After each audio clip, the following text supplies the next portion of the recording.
আমাদের চোখের জলকে সহ্য করতে পারবেন? ওনাকে এই পদ থেকে নামাবে, একদিন না একদিন তো পতন ঘটবেই। যেটা রেজাল্ট এসছে, মানে যেটা ভেরিফিকেশন লিস্ট এসছে, ওটা হচ্ছে 80-র মধ্যে। আমরা যদি পরীক্ষা একাডেমিক নতুন ডেট যেটা হচ্ছে 70 আর 80-র মধ্যে কাট অফ এলে আমরা ওই 10 নম্বরটা কোথায় পাবো? আমাদের রাজ্যের মুখ্যমন্ত্রী এবং প্রশাসন এবং এসএসসি চেয়ারম্যান শুধু উনার ভাইপো গেলেই ব্যস্ত। উনার ভাইপো কিছু করুক না করুক, রাজ্যে সব পাবে। আর এসব যোগ্য ছেলেগুলোকে রাস্তায় বসিয়ে দিয়েছে। 9 বছর ধরে কেন এসএসসি হচ্ছে না? 9 বছরে যদি আমরা ক্যালকুলেট করি 9-10-এ 90,000 সিট হওয়া দরকার। আপনাদের তো 10 বছর সময় পরীক্ষা না দিয়েই নষ্ট হয়েছে। বাকিটা স্বপ্ন দেখেছিলেন যে 2025-এ পরীক্ষা হলে এবার বোধহয় সেই সুদিন আসতে চলেছে, কিন্তু কি মনে হচ্ছে বাকি জীবনটাও কি এইরকম ভাবে আন্দোলনে চলে যাবে? আমাদের মাননীয় মুখ্যমন্ত্রী, আমি তো বলার ভাষা পাচ্ছি না, উনি এমন আমাদেরকে রাস্তাতে নামিয়েছেন। আমরা দীর্ঘদিন এই পথে নেমেছি, শিক্ষা অর্জন করেছি। আমরা যদি ছোটতে ভাবতাম যে মাননীয় মুখ্যমন্ত্রী আমাদের সঙ্গে এরকম বঞ্চিত করবেন আমাদেরকে, তো আমরা এই পড়াশোনা করে কী করলাম, কী পেলামটা কি? আমরা পড়াশোনা করে আমরা এখন প্রাইভেট স্কুলে পাঠরত পাঠদান করছি। আমাদেরকে ছাত্ররা জিজ্ঞেস করছে অনবরত যে স্যার আপনি কত স্কোর করলেন? তো আমরা বলছি আমরা 60-র মধ্যে 56 বা 57 পাবো ফিজিক্যাল সায়েন্সে। তো তারপরেও আমাদের ডাক পাবো কিনা সন্দেহ আছে, কারণ গত আমাদের 11 এবং 12 যে ক্লাসের ইন্টারভিউর লিস্ট যে জারি করেছেন, সেই ইন্টারভিউর লিস্টের দেখে আমাদের আশা তো হারিয়ে যাচ্ছে, আমাদের বুক ফেটে যাচ্ছে। উনি আমাদের কাছে কি চাইছেনটা কি? আমরা কি পথে এভাবে করে বঞ্চিত হব? আমার মা বাবারা কত আশা করে আছেন যে আমার ছেলেপুলেরা বড় হয়ে একটা কিছু করবে, আর আমার মা বাবাদের চোখে জল দিয়ে আমাদের এভাবে করে উনি কি চাইছেন আমাদের কাছে? ওনার আমাদের চোখের জলকে সহ্য করতে পারবেন? ওনাকে এই পদ থেকে নামাবে, একদিন না একদিন তো পতন ঘটবেই। আমাদের যে মুঘল সম্রাট 100 বছর আমাদের ভারতবর্ষকে তারা পরিচালনা করেছেন, শাসন করেছেন, তাদেরও কিন্তু পতন ঘটেছে। ওনারও কিন্তু ওইটা জ্ঞান ফিরছে না যে আমাকেও একদিন গদি ছাড়তে হবে। যেদিন ছাড়বেন উনি তখন কি করবেন? আমাদের এই চাকরি আজ দেখছেন বাংলাদেশে কীরকম আমাদের ছাত্র যুবক জেগে উঠেছেন। আজ এরকম মুখ বন্ধ করে কতদিন সহ্য করবে? একটা দিন উনাকে কিন্তু জবাব দিতেই হবে, আর এই জবাব এমনভাবে হবে তার মুক্তর জবাব হবে। এখন আমাদেরকে সিদ্ধার্থ মজুমদার উনি চেয়ারম্যান আমাদেরকে গেজেট বুঝাচ্ছেন একাডেমিক্স এবং একাডেমিক বলতে। একাডেমিক্স এবং একাডেমিক মানে আমরা বুঝি না। উনি একাডেমিক্স মানে কি বলতে চাইছেন?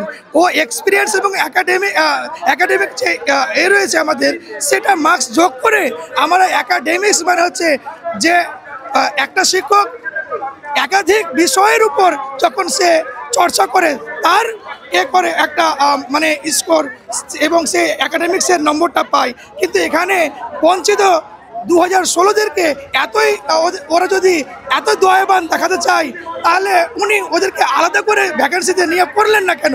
উনি 10 নম্বর দিলেন, আবার ভাইভাতে 10 নম্বর, ইন্টারভিউ 10 নম্বর। তাহলে ওরা তো 100-তে 100 মার্কসের আমরা পরীক্ষা দিব, ওরা 110-এ পরীক্ষা দিবে। আমরা এখন কাট অফেও আসতে পারবো না।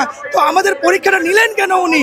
আমাদেরকে আগেই বলতে পারতেন তোমরা ফ্রেশার, তোমাদের চাকরি নেই, তোমরা বাড়ি যাও, তোমরা ফর্ম ফিল আপ করবে না।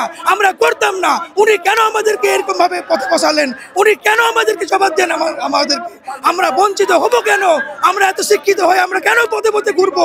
আমরা কি শিক্ষার দেওয়ার কোনো আমাদের যোগ্যতা নেই? উনি কি প্রমাণ করতে চাইছেন? উনি কি প্রমাণ দিতে চাইছেন আমাদের কাছে?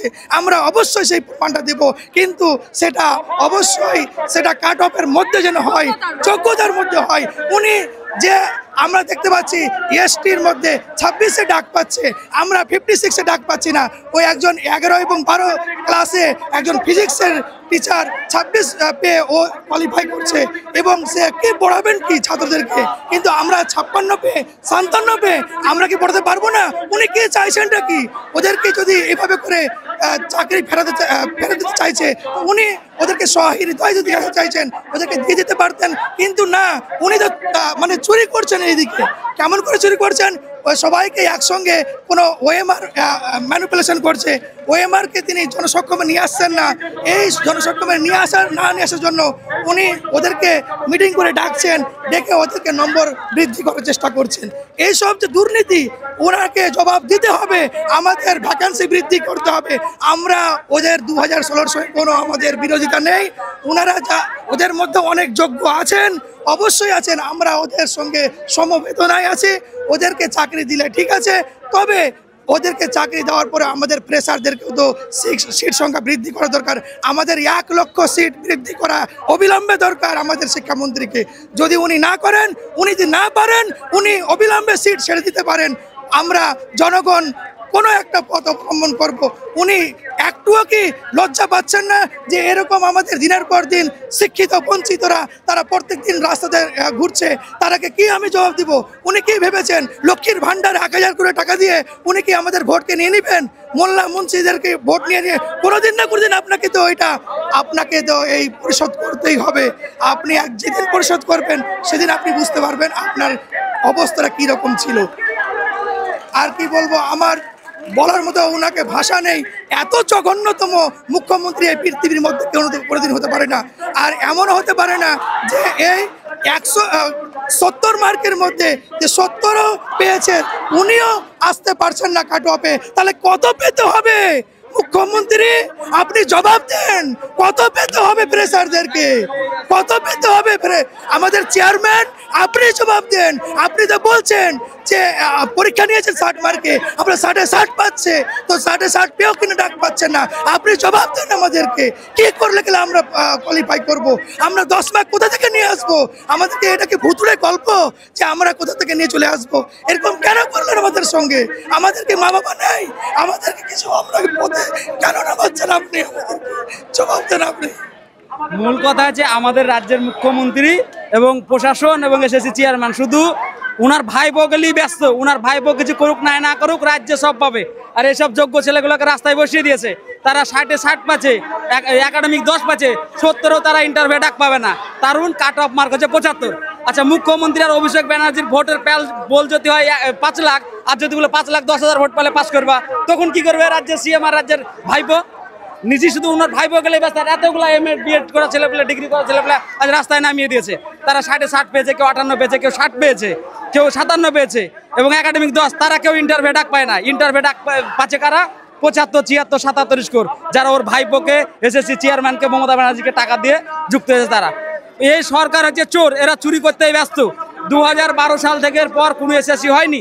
16 সালে একটা নিয়োগ হয়েছিল, সেটা অবৈধ হিসাবে সুপ্রিম কোর্ট বাদ করেছে। অবৈধ প্যানেল বাদ করার পরেও তাদেরকে যোগ সাজস করে 10 মার্ক দিয়ে ওএমআর এ কারচুপি করে আবার 70 এর পরীক্ষায় 75 কাট অফ করে তাদেরকে ইন্টারভিউ ডেকেছে। এটা ভাইপোর নির্দেশে আর সিএম এর নির্দেশে এই আমাদের টাকলু চেয়ারম্যান এটাই করেছে। এটাই হচ্ছে ওদের আশা, যে মূল হচ্ছে যারা শিক্ষিত টিচার তারাই টিচার হবে। স্কুলে কোনো ভ্যাকান্সি নিয়োগ হবে না, এই স্কুলে মাস্টার ওই স্কুলে যাবে, নতুন ভ্যাকান্সি ও নিয়োগ করবে না। এটা হচ্ছে মমতা ব্যানার্জির চালাকি। আর ওর ভাইপোর জন্য যা করতে হয় তাই করবে, প্রয়োজনে আরও 5 লাখ শিক্ষিত ছেলেকে বঞ্চিত করবে। এটাই হচ্ছে আমাদের সরকার এবং চেয়ারম্যান এই কার্যকরী করছে। দিদি, করুণাময় মোড় থেকে বিকাশ ভবন অভিযান, এই রাস্তা তো বহু অভিযান দেখলো, শুধুমাত্র মানে বঞ্চিতের অভিযান দেখে যাচ্ছে। আর কতদিন এটা চলতেই থাকবে? যতক্ষণ না আমাদের যে দাবিগুলো আছে পূরণ হয়, ততক্ষণ আমরা অবস্থান বিক্ষোভ করব। আমরা ফ্রেশার্সরা 2016 সালে এক্সাম দিয়েছি, কিন্তু ওদেরকে চাকরি দেওয়ার পরে আমাদের সিটটা কোথায় সেটা কমিশনারকে দেখিয়ে দিতে হবে। আমরা 9 বছর পরে এক্সাম দেওয়ার সুযোগ পেলাম, 9 বছর এসএসসি হয়নি, আমাদের সিট নেই, আমাদের ফ্রেশার্সদের সিট নেই কেন? তাহলে পরীক্ষাটা কেন হয়েছিল? কেন 500,000 টাকা দিয়ে? সরকারের যদি 500,000 টাকার দরকার ছিল তাহলে আমাদের কাছ থেকে নিয়ে নিতে পারতো। কি দরকার ছিল এক্সাম ঘটা করে এক্সাম করার?